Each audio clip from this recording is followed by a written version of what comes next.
ভারত সরাসরি না পারলেও কৌশলে পাকিস্তানকে কিন্তু খাবে। এটা পাকিস্তান কি বোঝে না? অবশ্যই বলছে। মজার বিষয় হচ্ছে যে গত 22 এপ্রিলের ঘটনার পর পাকিস্তানের বিভিন্ন প্রদেশে অনেক ঘটনা ঘটছে, বিস্ফোরণের ঘটনা ঘটছে। তারপর হচ্ছে হঠাৎ করেই পাকিস্তানের চারদিকে কিন্তু প্রচুর শত্রু, এরা আবার আফগানিস্তানে গুতায় রাখছে, ইরানের সাথেও ঝামেলা আছে, ভারতের সাথেও আছে, আবার এদের দেশের মধ্যেও বেলুচিস্তান থেকে শুরু করে বেশ কয়েকটা প্রদেশ আছে যারা স্বাধীনতা চাচ্ছে। এটা তো অবশ্যই জানেন, তাই না? এই যখন সিচুয়েশন, গতকালকে হঠাৎ করে আপনার পাকিস্তানের দিকে একটা বিশাল দলের মুভমেন্ট দেখা গেল। আর পাকিস্তানের সেনাবাহিনী মুহূর্তের মধ্যে গর্জাইয়া প্রায় 54টা জীবন শেষ করে দিল। এরা কারা? কি ঘটছে ভারতে এবং পাকিস্তানের সীমান্তে? দুই দেশের মধ্যে মুহুর্মুহু গুলি হচ্ছে, তবে এইবারের জায়গাটা একটু অন্য জায়গায়।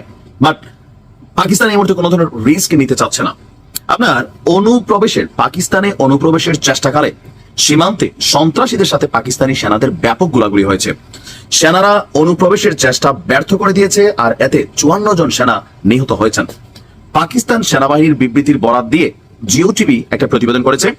বলা হয়েছে যে 25, 26 এবং 27 এপ্রিল রাতে উত্তর ওয়াজিরিস্তান জেলার হাসান খেল এলাকায় পাকিস্তান আফগানিস্তান সীমান্ত দিয়ে একদল সন্ত্রাসী পাকিস্তানের মধ্যে অনুপ্রবেশের চেষ্টা করে। এক পর্যায়ে সেনারা গুলি করে, যারা অনুপ্রবেশের চেষ্টা করেছিল তাদেরকে ব্যর্থ করার চেষ্টা করে। তো ওইখান থেকে পাল্টা গুলি চলে, এরপরে পাকিস্তান সেনাবাহিনী আবারও গুলি চালায়, আর এতে টোটাল 54 জন সন্ত্রাসী নিহত হয়েছে। ইভেন যারা মারা গেছে তাদের কাছ থেকে বিপুল পরিমাণ অস্ত্র, গোলা বারুদ, বিস্ফোরক দ্রব্য উদ্ধার করা হয়েছে। তো এরা কারা? এরা কি ভারতের কোনো চর এজেন্ট বা সামহাও কোনো ভাড়াটে যোদ্ধা? পাকিস্তান সেনাবাহিনী বলছে নিহতরা সবাই খাওয়ারিজ সদস্য। খাওয়ারিজ হচ্ছে বিদ্রোহী। তারা তাদের বিদেশি প্রভুদের নির্দেশে, এখন এই বিদেশি প্রভু কারা?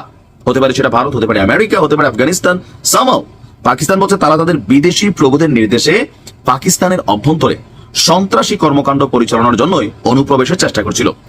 ফিতনা আল খাওয়ারিজ শব্দটি রাষ্ট্র নিষিদ্ধ ঘোষিত তেহরিকি তালেবান পাকিস্তানকে বোঝাতে ব্যবহার করা হয়ে থাকে।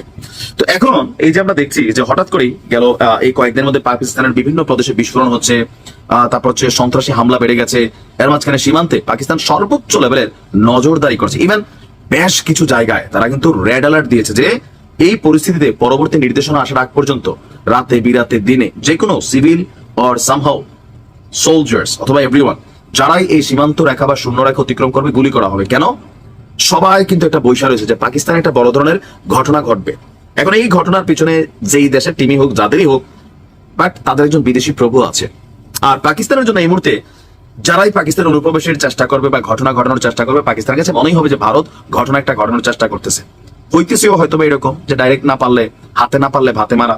কারণ ভারতের সেনাবাহিনী অথবা সামহাও কোনো সশস্ত্র গোষ্ঠী, সরকারি বা লাইসেন্স প্রাপ্ত যারা আছেন রাষ্ট্রীয়, তারা যে কোনো একটা ঘটনা ঘটাইলে এটা রাষ্ট্র টু রাষ্ট্র যুদ্ধ হবে।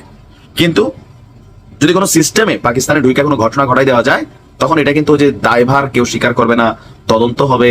আর এটা নিয়ে পাকিস্তান ভারতে অভিযান চালানোর সুযোগ নেই। কারণ ভারতে যে ঘটনা ঘটেছে সত্যি সত্যি পাকিস্তানও তো ঘটাইতে পারে, তাই না? এরা অতীতে ঘটাইছে, আবার ভারতে কোনো চাল দিতে পারে। কে সঠিক কে ভুল এটা তো ভাই আপনি হুট করে বুঝতে পারবেন না। তো যাই হোক, পাকিস্তানের কনসার্ন থাকা উচিত। ভালো থাকুন।